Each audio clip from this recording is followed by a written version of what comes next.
Assalamualaikum warahmatullahi wabarakatuh. Kembali lagi di RMB Mistis. Dan pada video kali ini, portal RMB akan menceritakan kisah pinggir kota dalam kemasan cerita misteri. Cerita kali ini berjudul Pesugihan Tumbal Janin bagian ke-6 karya Ratna Dewi. Lalu seperti apa kisah selengkapnya? Langsung saja dan selamat mendengarkan.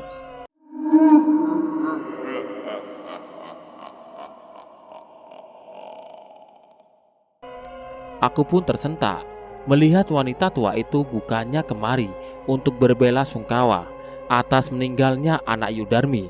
Dia malah ngumpet seperti menutupi sesuatu. Aku yang dari awal sudah mulai curiga, dengan gerak-geriknya pun sangat tidak menyukai sosok tua itu. Apa memang dia yang memiliki pesugihan? Pikirku langsung mencerna. Namun, aku tidak boleh seuzon dengan Mbok Dariem itu. Lagi pula belum ada bukti juga. Aku pun langsung masuk ke dalam rumah Yudarmi untuk ikut membaca Yasin dan ibu-ibu lainnya. Tak ingin menghiraukan kelakuan Mbok Dariem yang bersembunyi itu, namun aku akan tetap berhati-hati dengannya. Matahari mulai memancarkan sinarnya, meskipun sedikit redup, dan di sisi lain ada awan kelabu yang menunjukkan hari yang mulai mendung. Mungkin mereka juga ikut hanyut dalam kesedihan kami dan mulai meneteskan rintik kecil, tanda duka mendalam sedang menyelimuti. Penutup berwarna hijau pun sengaja didirikan sebagai penghalang untuk tempat memandikan mayat Ijal. Kulihat darah segar terus mengalir beserta air mandiannya, membuat hatiku sangat pilu melihatnya. Yudarmi tetap di dalam rumah beserta kedua anaknya. Ia terus menangis sesenggukan, suaranya hingga serak. Begitu banyak air mata yang dikeluarkan dari pelupuk matanya, membuat wajahnya sedikit kusam. Itu pun sebab dengan mata yang bengkak. Ijal anak baik, semoga kamu tenang di sana ya nak. Tak akan lagi kamu merasakan penderitaan. Tak akan lagi kamu rasakan kelaparan. Bahagialah kamu di rumah barumu. Tak terasa air mata kembali menetes dari sudut mataku. Aku usap perlahan dengan tanganku. Kulirik sekitar warga yang datang untuk berbela sungkawa lumayan banyak.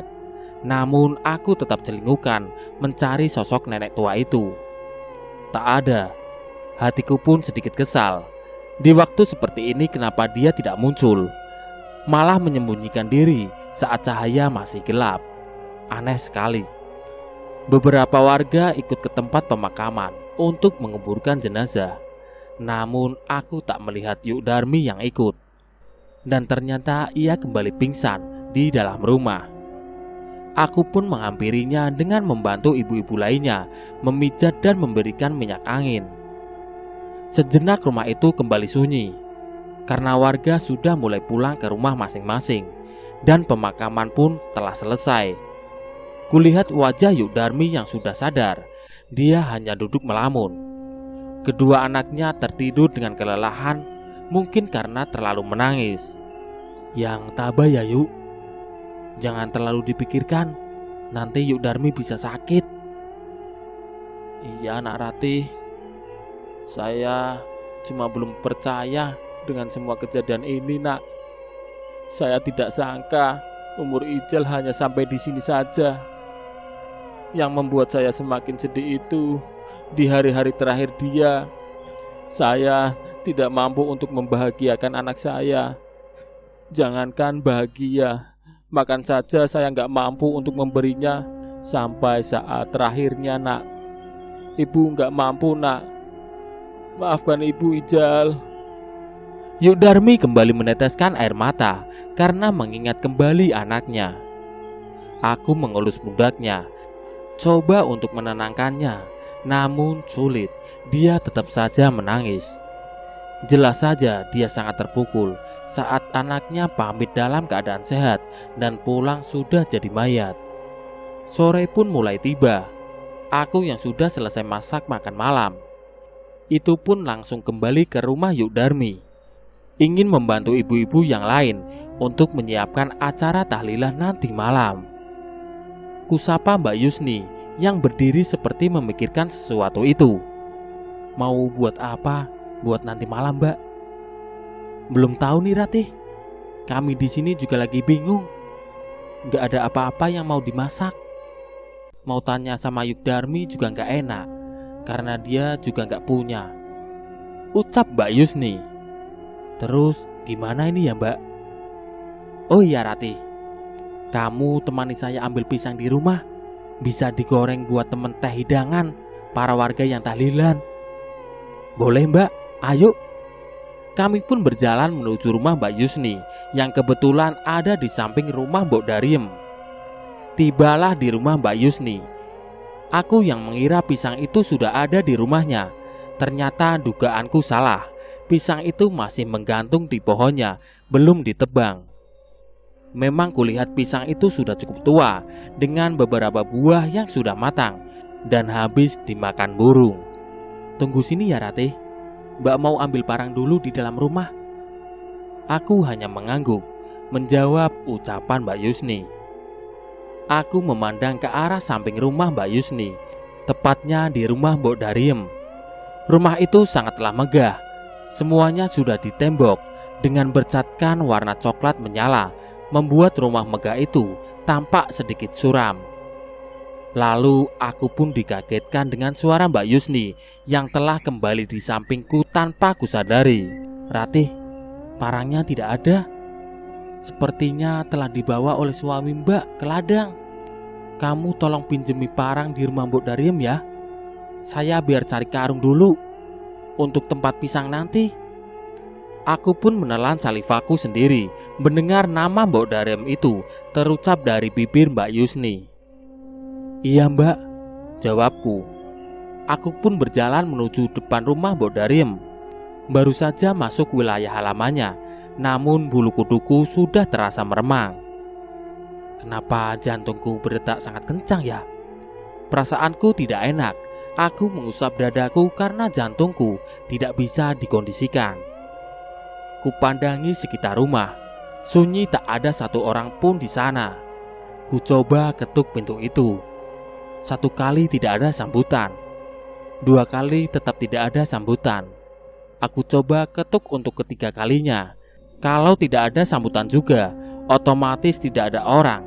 Jadi aku tidak akan bertemu dengan nenek tua itu, pikirku. Tok tok tok. Aku pun sontak berucap, Alhamdulillah tidak ada orang. Aku bisa secepatnya pergi dari sini, pikirku. Aku pun membalikkan badan dengan niat untuk kembali ke rumah Mbak Yusni dan mengabarkan kalau Mbok Dariem tidak ada di rumah, jadi bisa pinjam di rumah lain. Baru saja aku menoleh, aku langsung terkejut setengah mati saat di hadapanku itu adalah sosok Mbok Dariem. Jantungku seakan mau copot. Begitu dengan degup jantungku yang sangat kencang, membuat tubuhku sedikit bergetar. Ada tamu ternyata. Ayo masuk dulu, Nak Ratih, ucap Mbok Dariem. Tidak, Mbok. Saya di sini saja. Saya cuma mau pinjam parang. Suruh Mbak Yusni buat tebang pohon pisang. Aku pun tergagap menjawab ucapannya itu. Mbok Dariem pun membukakan pintu, lalu menarik tanganku agar masuk dulu di rumahnya. Ayolah, Nak Ratih, jangan malu-malu gitu. Somplak nih nenek. Bukannya aku malu, tapi aku tuh takut sama kamu, Nek, pikirku. Duduk dulu, Nak Ratih. Pasti kamu capek ya berjalan sampai di sini. Apalagi kamu sedang hamil. Senyuman Mbok Dariem pun langsung muncul ketika dia berucap begitu. Jantungku kembali berdetak. Kok Mbok tahu aku sedang hamil? Ya tahulah.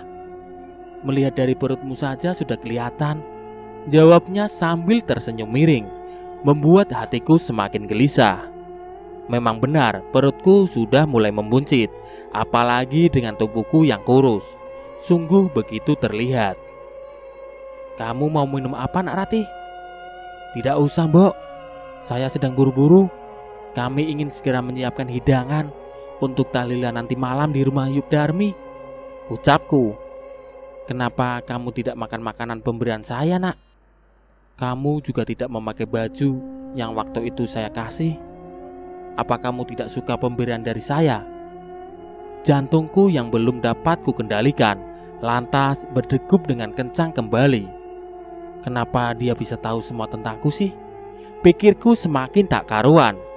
Aku tak menjawab pertanyaan dari Mbok Dariem itu. Hanya senyuman Mas Samlah sebagai balasan ucapannya karena rasa takut ini semakin menjadi-jadi. Ya sudah, tunggu dulu ya.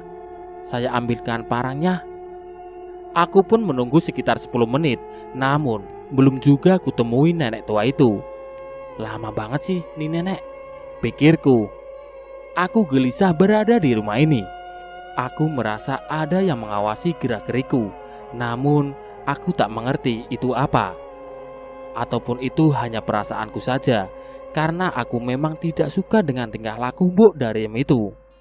Saat aku sedikit lelah menunggu, lantas aku terkejut saat ada suara cekikikan anak kecil dari arah kamar yang tepat ada di hadapanku.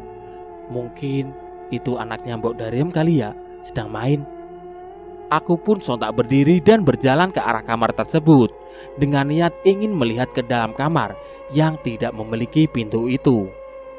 Hanya kain hitam yang menutupi kamar tersebut. Tanpa aba-aba, aku pun langsung menyibak kain penutup pintu itu. Namun, tak ada satupun anak di dalam sana. Namun, aku melihat beberapa sesajen dengan ditaburi bunga di setiap sisinya.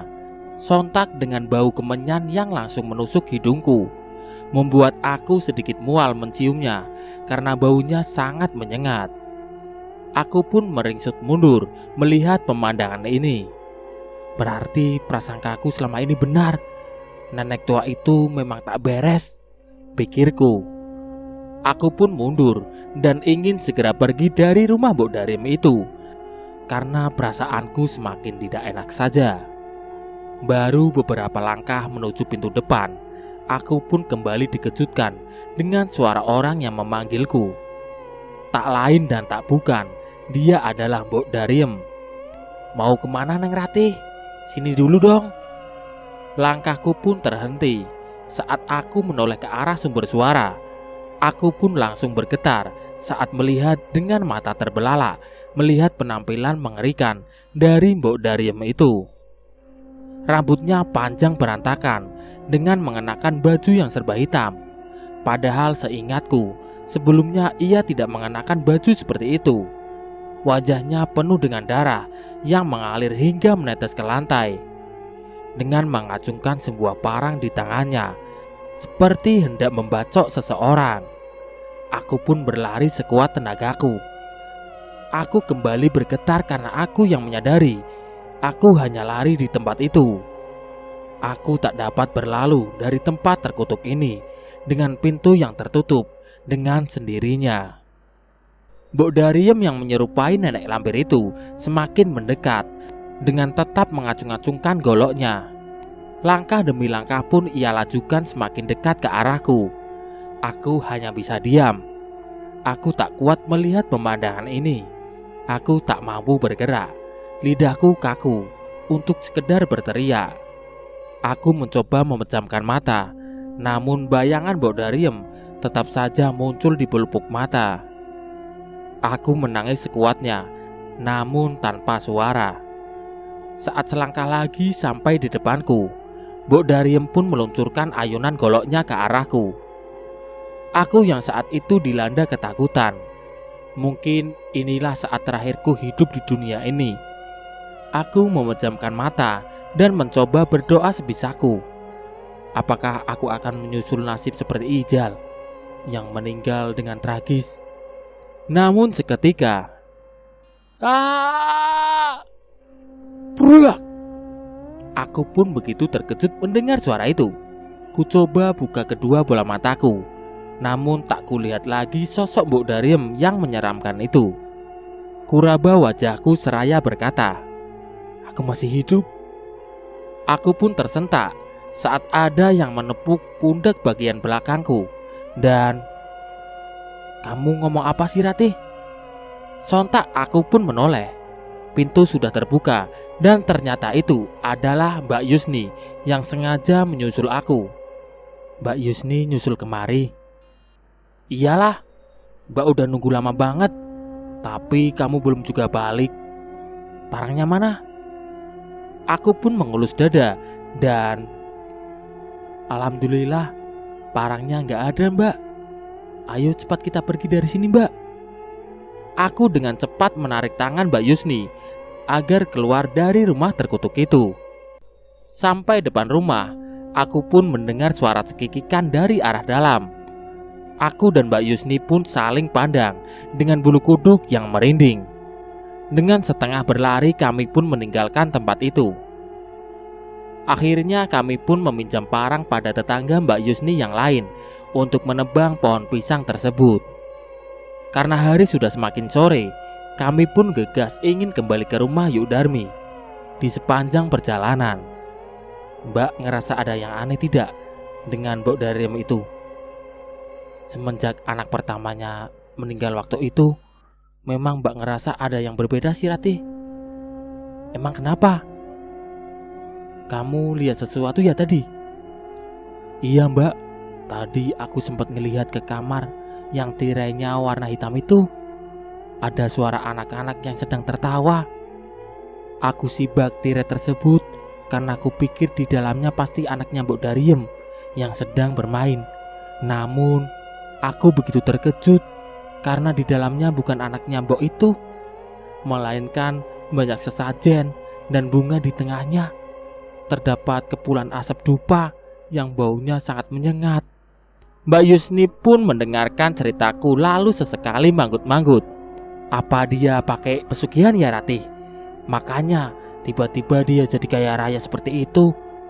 Karena saya pikir dia cuma jualan pecal, tapi kok bisa sesukses itu sih? Saya juga nggak tahu, Mbak. Kami terus berjalan menyusuri jalan yang berbatu itu. Tak terasa kami pun telah sampai di rumah Yudarmi. Beberapa ibu-ibu menyambut kami dengan ucapan syukur. Alhamdulillah, akhirnya kita punya sedikit suguhan untuk nanti malam. Nafasku masih memburu dengan detak jantung yang berirama kencang. Belum dapat aku seimbangkan karena jalanan yang aku lalui cukup jauh. Begitu pula dengan kejadian yang tadi. Ternyata bukan aku saja yang merasa curiga. Bahkan banyak tetangga lain yang merasakan kejanggalan dari Mbok Dariem. Maka mereka akan melarang anak-anaknya bermain di sekitar atau dengan anak Mbok Dariem sekalian. Mereka sangat takut akan terjadi sesuatu pada anak mereka. Rasanya aku sangat lelah. Aku pun pulang tanpa membantu pekerjaan di rumah Yudarmi lagi. Toh aku juga dilarang oleh ibu-ibu lain karena takut aku akan kelelahan, katanya.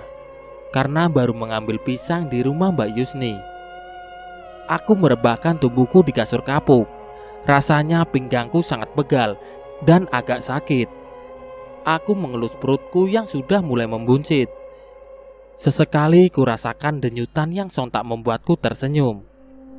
Sehat-sehat ya, Nak. Ibu akan jaga kamu sepenuh jiwa raga ibu. Ibu gak akan biarkan siapapun menyakitimu. Di sore yang menjelang maghrib itu, aku masih betah untuk berbaring hingga terlihat dari sudut mataku ada siluet seperti bayangan hitam yang muncul dari cermin. Sontak aku pun menoleh, namun tak ada apapun di sana. Mungkin hanya perasaanku saja, karena kejadian tadi masih terngiang saja di kepalaku. Suara bapak pun pulang dari ladang, sedangkan ibu yang pulang duluan tadi langsung ke rumah Yudarmi untuk membantu pekerjaan di sana. Aku pun keluar dari kamarku dan membuatkan kopi untuk bapak. Kasihan, dia pasti lelah bekerja. Malam pun tiba. Belum kutemui Bang Rehan yang pulang dari tugasnya. Ia bekerja setengah hari. Sehabis pemakaman Ijal selesai, ia pun langsung berangkat. Jam menunjukkan tepat pukul jam 8 malam. Biasanya di jam seperti ini dia sudah sampai ke rumah. Kulihat bapak makan malam sendiri. Ibu belum juga kembali dengan adikku yang ikut bersamanya. Tak lama bapak pun pamit denganku. "Ratih, bapak mau pergi ke rumah Yudarmi untuk tahlilan." "Iya pak, aku tidak ikut ke sana karena ingin menunggu Bang Rehan dulu," pikirku. Seakan waktu berjalan sangatlah lambat. Mungkin karena aku sedang gelisah, pikirku. Aku kembali merebahkan tubuhku. Entah kenapa bayangan hitam itu selalu muncul di dalam cermin. Ketika aku lihat untuk memastikan, namun bayangan itu pun hilang. Aku terus saja menatap cermin itu. Namun jantungku kembali berdetak dengan kencang saat kulihat bayangan hitam itu ternyata milik Mbok Dariem. Wajah Mbok Dariem muncul dengan sosok menyeramkan, seperti yang tadi sore aku lihat. Pantulan gambarnya terlihat jelas, namun raganya tak dapat aku lihat. Aku pun bergetar ketakutan dengan mengucek kedua mataku untuk memastikan kembali gambar di cermin itu. Kupandangi kembali, namun wajah tua itu menghilang. Aku yang merasakan keanehan ini pun mulai takut. Begitu juga merasa khawatir karena Bang Rehan yang belum juga tiba, padahal jam sudah hampir pukul 10 malam. Hingga tiba-tiba aku mendengarkan suara orang yang mengetuk pintu dengan mengucapkan salam. Aku pun dengan cepat menghampiri pintu depan, arah suara ketokan itu berbunyi. Saat aku membuka pintu, aku pun sontak terkejut karena Bang Rehan yang dipapah oleh dua orang laki-laki. "Ada apa ini pak? Suami saya kenapa?" "Tadi kami menemukan suami Mbak sedang pingsan di pinggir jalan." "Ya Allah, tolong pak bawa masuk." Para bapak-bapak itu pun langsung meletakkan tubuh Bang Rehan di atas kursi panjang yang ada di ruang tamu. "Duduk dulu pak, biar saya buatkan kopi." "Tidak usah mbak, kami mau langsung pulang saja." "Ya sudah kalau gitu, terima kasih banyak ya pak, sudah mengantarkan suami saya pulang." Bapak tadi pun berlalu pergi. Dengan cepat aku mengambil minyak angin yang ada di laci. Aku balurkan di perut dan aku oleskan sedikit di hidung agar Bang Rehan cepat sadar. Tak perlu waktu lama, akhirnya Bang Rehan pun sadar. "Alhamdulillah," ucapku. Dia yang menatapku lalu berkata, "Aku kenapa dek? Kok kepalaku pusing?" "Harusnya aku yang tanya, kamu kenapa bang? Kata bapak-bapak yang mengantar kamu tadi pingsan di pinggir jalan." Bang Rehan lalu memegang kepalanya, mungkin seraya mengingat apa yang telah terjadi pada dirinya, hingga menyebabkan ia tergeletak di jalan. "Aku sekarang ingat dek." "Coba cerita kalau gitu bang." "Aku tadi di-stop oleh Mbok Dariem di jalan. Seperti biasa, dia pasti ingin memberikan makanan untuk mudik. Lalu aku terima saja. Setelah aku ingin berlalu, aku sempat menoleh lagi ke arah Mbok Dariem itu untuk sekedar pamit. Ternyata aku begitu dikejutkan dengan sosok Mbok Dariem yang tiba-tiba berubah." "Berubah jadi apa bang? Power Ranger ya?" "Bukan." Dia pun mengaplak pundaku. "Aku serius loh dek. Dia berubah jadi menyeramkan dengan banyak darah yang menetes dari wajahnya. Terus semua gelap dan aku gak tahu lagi apa yang terjadi." "Lemah banget sih bang, lihat kayak gitu aja langsung pingsan." "Ngeri loh dek, kamu sih gak pernah ngelihat kayak gituan." "Kata siapa bang? Malah mungkin aku lebih sering lihat kayak gitu. Aku pengen pingsan sih, tapi entah kenapa aku gak bisa. Jadi dengan terpaksa aku lihat semua kengerian itu dengan sadar." Aku pun mulai menceritakan kisah yang pernah aku alami selama aku hamil, sampai yang terakhir kali kejadian di rumah Mbok Dariem itu tak luput juga aku ceritakan. Dia hanya terbelalak mendengarkan ceritaku itu, dengan sesekali menelan salivanya sendiri. "Kok cerita kamu lebih ngeri ya dek?" "Makanya bang, setiap kamu bawa makanan pemberian nenek tua itu, aku gak mau makan." "Maaf ya dek, selama ini abang yang tidak peka. Abang pikir karena kamu gak suka dengan orangnya, makanya gak mau terima semua pemberian dari Simbok itu. Iya bang, aku juga minta maaf karena selama ini gak pernah cerita sama abang. Karena aku takut abang akan kepikiran terus, lalu mengganggu kerjaan. Ini aku lakukan demi buah hati kita, tidak lain. Terlalu lama mengobrol, kami pun tak sadar kalau perut mulai keroncongan. Aku sengaja menunggu Bang Rehan pulang untuk makan bersama.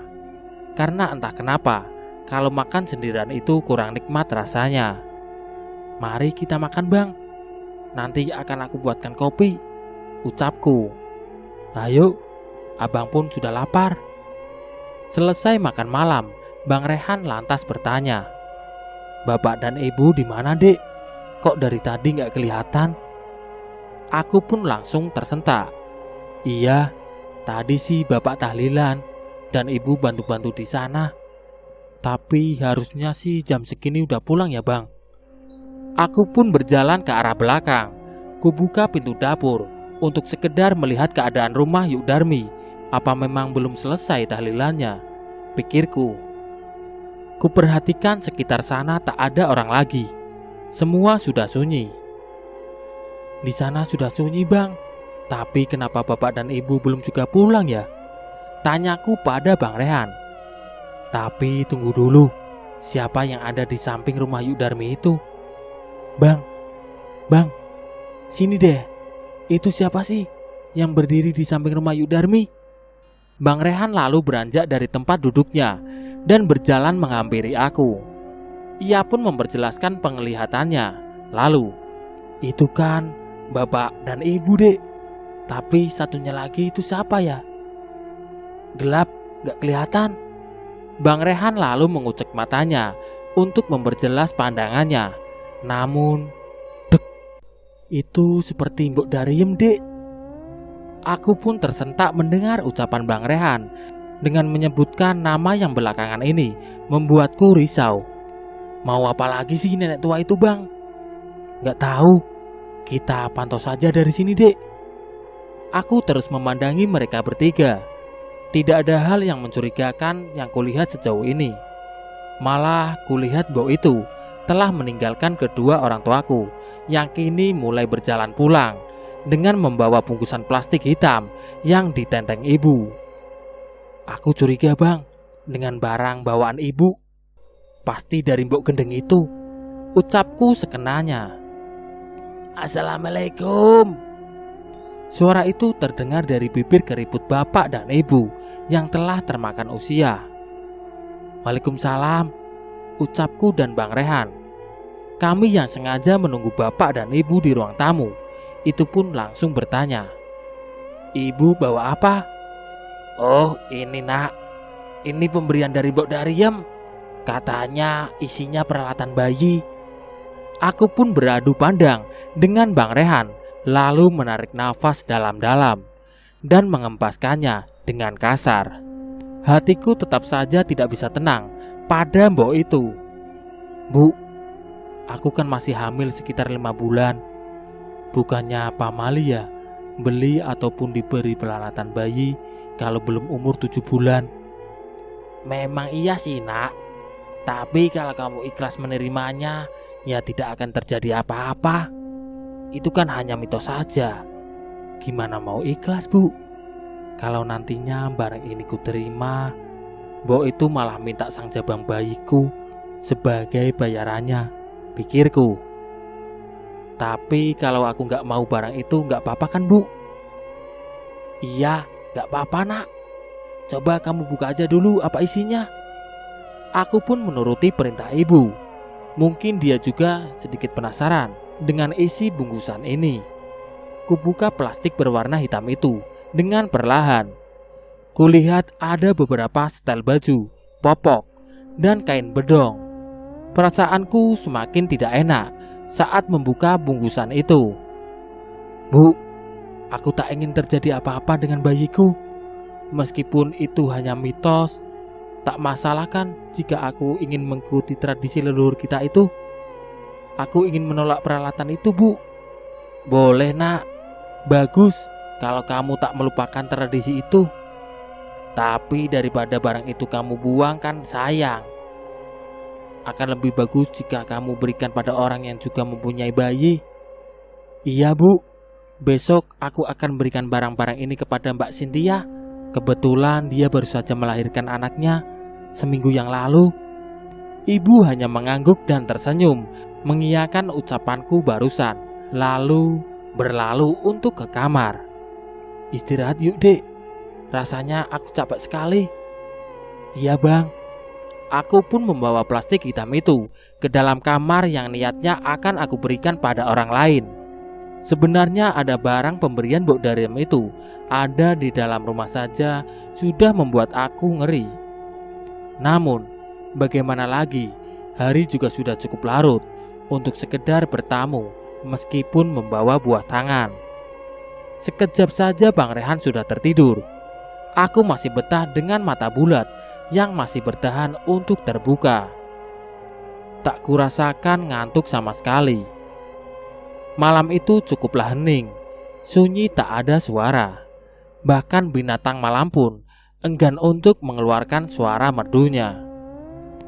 Suara detik jam serasa menggelitik telinga, hingga mataku pun terhanyut dan terbawa untuk memejamkan mata. Suasana yang tenang itu seharusnya dapat membuatku tertidur nyenyak. Baru saja mata ini terpejam, aku kembali dikejutkan dengan suara gedoran dari dalam lemari. Mataku pun sontak kembali terbuka lebar. Namun, kenapa tubuhku serasa berat ya? Seperti ada yang menindih. Namun tak dapat kulihat apapun yang ada di tubuhku ini. Lidahku terasa kaku dan sulit untuk berbicara. Aku masih dapat tenang dalam keadaan ini. Namun tiba-tiba jantungku kembali berdetak kencang saat sosok tangan misterius menyelinap dari bawah kelambu. Tangan itu hitam dengan penuh luka melepuh, dengan darah yang menetes dari sela jari-jari kukunya yang tajam. Namun hanya tangan itu yang kulihat, tanpa ada wujud tubuh. Bahkan bayangan dari balik kelambu pun tak kutemukan. Tubuhku masih serasa membatu. Aku pun kembali menggigil karena rasa takut ini tak dapat untuk kukuasai saat tangan mengerikan itu mengelus perut buncitku. Yang aku ingat dari tangan itu adalah dia memakai gelang seperti besi, tepat sama persis dengan gelang milik nenek tua itu. Tangan hitam itu masih tetap mengelus perutku hingga aku teringat. Bisa-bisanya aku tadi lupa untuk membaca doa sebelum tidur. Aku pun lalu membaca doa dengan dalih semoga cepat dibebaskan oleh gangguan tangan hitam itu. Namun semakin jauh aku membaca doa, maka semakin kencang tangan itu mengelus perutku. Dengan sedikit ku rasakan tekanan, membuat nafasku serasa sesak. Aku terus saja membaca doa andalanku, yaitu Al-Fatihah, 3 qul, dan ayat kursi.